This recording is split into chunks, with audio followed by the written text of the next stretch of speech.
അഖിലേന്ത്യാ Sunni Jamiyyathul Ulama general secretary Kanthapuram A P. Aboobacker മുസ്ലിയാരുടെ നേതൃത്വത്തിൽ രാജ്യത്തിന്റെ വിവിധ ഭാഗങ്ങളിലുള്ള 40ഓളം പണ്ഡിതന്മാർ പ്രധാനമന്ത്രിയെ കണ്ട് ചർച്ച നടത്തി. അഖിലേന്ത്യാ സുന്നി ജമിയത്തുൽ ഉലമ, അഖിലേന്ത്യാ മശായിഖ് ബോർഡ്, അഖിലേന്ത്യാ സുന്നി വിദ്യാഭ്യാസ ബോർഡ്, അഖിലേന്ത്യാ സൂഫി പണ്ഡിത സഭ തുടങ്ങിയ സംഘടനകളുടെ സംയുക്ത ആഭിമുഖ്യത്തിലാണ് സുന്നി പണ്ഡിതർ പ്രധാനമന്ത്രി നരേന്ദ്രമോദിയെ കണ്ടത്. 45 മിനിറ്റ് നീണ്ട കൂടിക്കാഴ്ചയിൽ രാജ്യത്ത് മുസ്ലിംകൾ പൊതുവിലും സുന്നി സമൂഹം പ്രത്യേകിച്ചും നേരിടുന്ന പ്രയാസങ്ങളും വിഷമതകളും സംഘം പ്രധാനമന്ത്രിയുടെ ശ്രദ്ധയിൽപ്പെടുത്തി.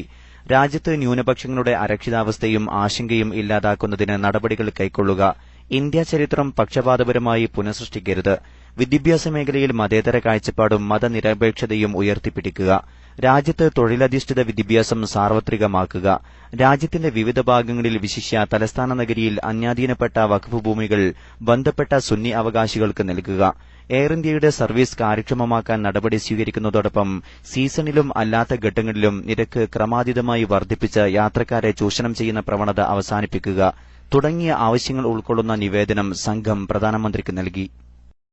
രാജ്യത്തെ പ്രമുഖ പണ്ഡിത സംഘടനകൾ ഉന്നയിച്ച ആവശ്യങ്ങൾ പരിശോധിച്ച് അനുഭാവപൂർവമായ നടപടി സ്വീകരിക്കുമെന്ന് പ്രധാനമന്ത്രി സംഘത്തിന് ഉറപ്പ് നൽകിയതായി ചർച്ചയ്ക്ക് ശേഷം കാന്തപുരം എ.പി. അബൂബക്കർ മുസ്ലിയാർ പറഞ്ഞു.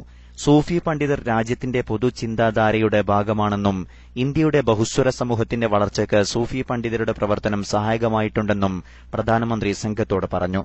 തീവ്രവാദത്തിനെതിരെ പണ്ഡിതർ ശക്തമായി രംഗത്ത് വരണമെന്നും അദ്ദേഹം ആവശ്യപ്പെട്ടു. സയ്യിദ് ഇബ്രാഹിം ഖലീലുൽ ബുഖാരി, അഖിലേന്ത്യാ മശായിഖ് ബോർഡ് അധ്യക്ഷൻ ഹസ്രത്ത് സയ്യിദ് മുഹമ്മദ് അഷ്റഫ്, കൊൽക്കത്ത മഖ്ദൂം അഷ്റഫി മിഷൻ പ്രസിഡന്റ് ഹസ്രത്ത് സയ്യിദ് ജലാലുദ്ദീൻ അഷ്റഫ്, ഹസ്രത്ത് സയ്യിദ് അഹമ്മദ് നിസാമി, ഡൽഹി നിസാമുദ്ദീൻ ഔലിയ ദർഗയിലെ സജ്ജാദ നിഷാൻ എന്നിവർ സംഘത്തിലെ പ്രമുഖരാണ്. Jaleel Madavoor, KMIC news.